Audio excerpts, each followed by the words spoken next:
écoutez, on fait une campagne effectivement express, mais on est sur les marchés, donc on redécouvre finalement nos petits marchés aixois sur la circonscription. On rencontre des gens qui sont parfois un petit peu angoissés quand même, parce que avec tout ce qu'ils entendent à longueur de journée, on sent quand même une certaine tension quand même. Ils comprennent les enjeux quand même, ils comprennent la raison d'être de cette dissolution? Écoutez, pas forcément. On essaye de leur expliquer. C'est pas aussi simple que ça parce que, alors moi j'arrive à l'expliquer quand on prend le temps pendant 5-10 minutes et on le prend systématiquement pour expliquer cette dissolution. Finalement, avec ce qui s'est passé en juin 2022, c'est-à-dire la majorité relative, nous avons tout tenté pour travailler ensemble et le blocage, il est venu du 49.3 sur les retraites. C'est-à-dire qu'on a essayer de travailler sur des textes, mais le texte fondamental qui était la réforme des retraites, il y a eu un blocage de la part de nos collègues républicains. Et maintenant, on comprend très bien la position de Ciotti qui nous a poussé finalement à aller sur le 49.3. Vous rappelez que le MoDem a tout fait pour tenter d'aller sur le vote, quitte à perdre et mettre nos amis républicains devant leurs responsabilités. On n'a pas réussi. Et à partir de là, on a très vite compris que ça ne pouvait pas aller jusqu'au bout. C'était pas possible. Après, il fallait juste choisir le moment. La Constitution donne cette possibilité au président. C'est le seul qui décide du moment et de la dissolution. Votre circonscription sera peut-être un cas d'école dimanche soir, parce que la dernière fois en 2022, vous avez échappé à la triangulaire parce que l'abstention a empêché le candidat NUPES d'être qualifié. Cette fois-ci, il pourrait y avoir triangulaire. Êtes-vous sûr que le candidat Front Populaire, s'il est derrière vous, appellera à voter pour vous et se retirera? Je crois que je connais suffisamment, en tout cas la gauche chez nous, qui est une gauche responsable. On l'a vu pour les régionales à 2 reprises.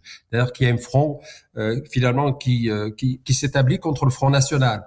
Je crois que, ils sont suffisamment responsables pour éviter d'avoir un député Front National, parce que moi je les appelle toujours Front National, de plus. D'autant plus qu'on a vu les départements comme le Var où il y a quasiment que des députés Front National.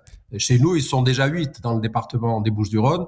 Je pense qu'il y a une responsabilité d'une gauche raisonnable. Et je crois que ceux qui se présentent, en tout cas dans ma circo, ils sont plutôt raisonnables. Pourquoi vous continuez à les appeler Front National alors qu'ils disent qu'ils ont changé et pas seulement l'étiquette? Quand on voit que la famille Le Pen est toujours là, il y a même la nièce, la sœur, tout le monde se présente. Non, pour moi, c'est le Front National. Il y a toujours des idées de racistes. Il y a qu'à entendre leurs candidats sur le terrain, et je les rencontre de temps en temps. Je rencontre aussi leur électorat. Donc, il y a toujours ce fond de racisme qui s'exprime et qui va s'exprimer davantage si demain ils sont aux manettes. Vouloir bloquer l'accès de certains emplois aux binationaux, et hier disait un de leurs députés, peut-être faire en sorte que plus jamais un ministre binational puisse être nommé dans un gouvernement, c'est une preuve de racisme, ça?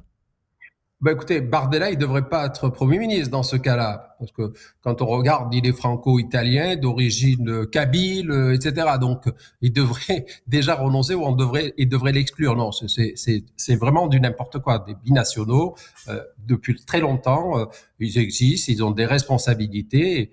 Et c'est une très très mauvaise idée, bien évidemment. Est-ce que le MoDem, est-ce que les partis de la majorité doivent dimanche soir donner un signe clair de retrait des candidats arrivés 3e et d'appel à faire barrage au RN? Écoutez, moi, on est là pour d'abord aller au premier tour en tout tentant pour expliquer les enjeux de ce dimanche. Il y a 3 choix possibles. Alors quand il y en a qui me disent on comprend rien, non, il y a 3 choix possibles. On a le Front National d'un côté, la France Insoumise de l'autre, et puis le choix raisonnable de Ensemble pour la République. Nous devons sauver la République, et je pense qu'au dernier moment, il va y avoir un sursaut de responsabilité de la part de nos compatriotes, et qui sauront, en tout cas, choisir le bon bulletin. Est-ce que la gauche républicaine a fait une erreur fatale à reconduire cette alliance avec la France Insoumise en passant par-dessus toutes les dissensions qu'ils ont eues depuis 6 mois, depuis le 7 octobre? On voit bien que c'est une alliance de circonstances, parce que quand on voit des gens qui sont raisonnables, j'en ai un sur la circonscription, il y en a d'autres ailleurs, cette gauche responsable, finalement, se compromet ou se soumis, ils sont soumis aujourd'hui à la France Insoumise. Et c'est ça il va falloir choisir le bon bulletin. Et nos compatriotes le disent. Ils étaient socialistes, mais aujourd'hui, cette alliance les dérange. Et puis il y a l'après. Peut-être que les élus du Front populaire seront divisés quand ils arriveront à l'Assemblée nationale et que là pourra se constituer un arc républicain passant par les sociodémocrates, la majorité sortante et certains LR. Tout à fait. Je pense il peut y avoir une alliance qui va de cette gauche responsable jusqu'à cette droite fréquentable, pas celle de Ciotti, bien évidemment, mais je pense qu'il peut y avoir un arc républicain. L'affaire Ciotti, l'aventure de Ciotti, dans votre circonscription, dans les Bouches-du-Rhône, ça a aspiré des électeurs de droite républicaine? On voit très bien que les républicains, aujourd'hui, en tout cas sur ma circonscription, ils avaient du mal à trouver un candidat. Donc, ils ont été chercher quelqu'un d'extérieur même, parce que vous savez que le financement des partis politiques repose sur législative. Et donc, on a pratiquement plus de républicains sur notre région depuis que le président de la région a rejoint Renaissance, le maire de Nice a rejoint Horizon. Donc la droite, elle est un petit peu en déperdition, à part Ciotti qui essaie de résister un petit peu sur Nice. Que faudra-t-il faire, majorité sortante, quand vous vous retrouverez à l'Assemblée, si vous êtes dans l'opposition? Est-ce qu'il faut faire un groupe unique? Est-ce qu'il faut faire des écuries présidentielles? Alors le MoDem avec son champion, Horizon avec Édouard Philippe, etc. Je pense que tous ceux qui se préparent finalement à 2027 depuis un petit moment, il va falloir qu'ils soient responsables pour qu'on ait une candidature commune en 2027. Donc nous aurons le temps, à mon avis, de nous organiser à partir du 7. On a vu cette semaine le débat se porter sur les programmes économiques et fiscaux notamment. L'idée que la gauche porte un choc fiscal, est-ce que dans une circonscription comme la vôtre, ça décourage des électeurs, ça fait peur à des électeurs? Ça fait peur parce que quand on voit la dépense, ils sont à plus de 300 milliards dans ce qu'ils proposent, alors que nous avons commencé à entamer en tout cas un retour pas vers l'équilibre parce qu'on en est très loin. Moi, j'aurais souhaité qu'on aille beaucoup plus loin, mais bon, quand on parle de rigueur budgétaire, ça fait peur à tout le monde. Mais c'est vrai qu'il y avait une tendance avec le chômage qui reculait, des investisseurs qu'on attirait de plus en plus, la place de Paris qui a remplacé la place de Londres. Donc tout ça, moi, c'est surtout les chefs d'entreprise que j'ai vus et qui sont plutôt inquiets. Que vous disent-ils? Ils sont inquiets de quoi? Ils vont perdre des commandes? Ils sont inquiets d'une nouvelle fiscalité, de l'augmentation des prélèvements obligatoires, alors qu'on est le pays où les prélèvements obligatoires sont les plus élevés en Europe et dans l'OCDE. Donc tout ça, ils sont vraiment inquiets et ils sont un petit peu réticents aujourd'hui à entreprendre, en tout cas à investir, parce qu'ils sont pas sereins, comme beaucoup de nos concitoyens, mais les chefs d'entreprise encore plus. L'augmentation du... Effectivement, voilà, ils craignent effectivement l'arrivée au pouvoir ou d'une gauche dépensière ou alors de l'extrême droite qui aujourd'hui n'arrive pas à évaluer finalement son programme économique. La hausse du SMIC, la hausse des salaires, même si ça fait peur aux chefs d'entreprise, ça fait des électeurs. On a un problème de coût de la vie dans de nombreuses régions. Est-ce que là, la majorité n'a pas sous-estimé ce problème? On a un problème d'abord avec le SMIC, tout simplement. Vous savez que le SMIC en Bretagne, vous arrivez à économiser. Dans le sud ou à Paris, on peut pas vivre avec un SMIC. Donc déjà, la notion de SMIC, moi qui suis un petit peu un libéral, devrait même pas exister. Donc, en fonction des régions, en fonction des activités, on devrait laisser cette liberté effectivement de fixation de la rémunération en fonction d'autres critères qu'un critère qui est arbitraire et qu'on fixe pour l'ensemble des Français. Le Rassemblement national, lui, joue sur la TVA, sur la baisse du coût de la vie, sur le coup de pouce au pouvoir d'achat. Ça peut détourner des électeurs populaires vers ce vote RN? Bien évidemment, c'est rasé gratuit. On sait très bien que c'est une recette qui va manquer dans le budget de l'État. C'est la première recette, la TVA. Donc, obligatoirement, ils vont être obligés d'augmenter les impôts derrière parce que s'ils baissent la TVA, il va falloir trouver des recettes ailleurs. Et aujourd'hui, on vit au-dessus de nos moyens. Et ça, c'est pas possible. On continue à creuser le déficit. Alors, on a eu des crises. Ça, à la rigueur, on peut le comprendre. Mais il est temps d'arrêter de vivre au-dessus de nos moyens. Et le Rassemblement national, avec cette promesse, vont devoir soit arrêter immédiatement, quelques mois après, finalement, cette mesure, soit aller chercher d'autres impositions qu'ils ne disent pas aujourd'hui aux Français. Certains politiques, comme le président de la République qui a parlé de guerre civile, mais aussi les services de police, craignent qu'une majorité absolue RN entraîne des troubles dans le pays, éventuellement des émeutes. Est-ce que c'est votre sentiment de terrain ou est-ce que le vote passé, les gens accepteront?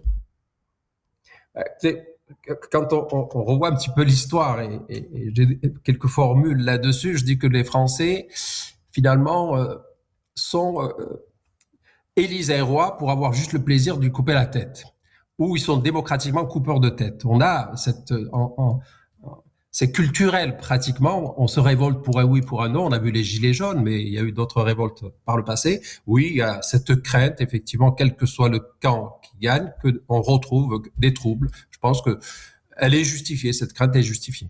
Parce que le RN sera considéré comme illégitime par les syndicats, par certaines forces politiques comme LFI, par la rue? Oui, alors que la France est une grande démocratie, il faut accepter finalement le résultat qui va sortir des urnes, que ce soit le 30 ou le 7.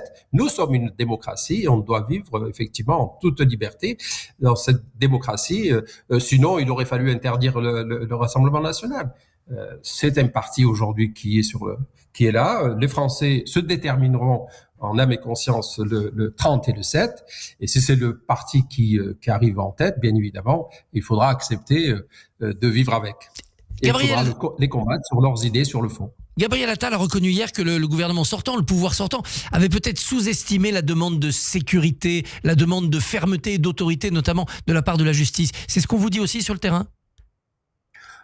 Effectivement, c'est ce qu'on dit. Donc, alors que sur la circonscription, il n'y a pas de très gros problèmes. Mais quand on descend sur Septèmes-les-Vallons, proche de Marseille, ou les Pennes-Mirabeau, qui sont proches de Marseille, ils sentent cette insécurité qui est là sur le nord de Marseille. Et ils ont cette crainte, effectivement, que ça remonte jusqu'ici, voire même jusqu'à Aix.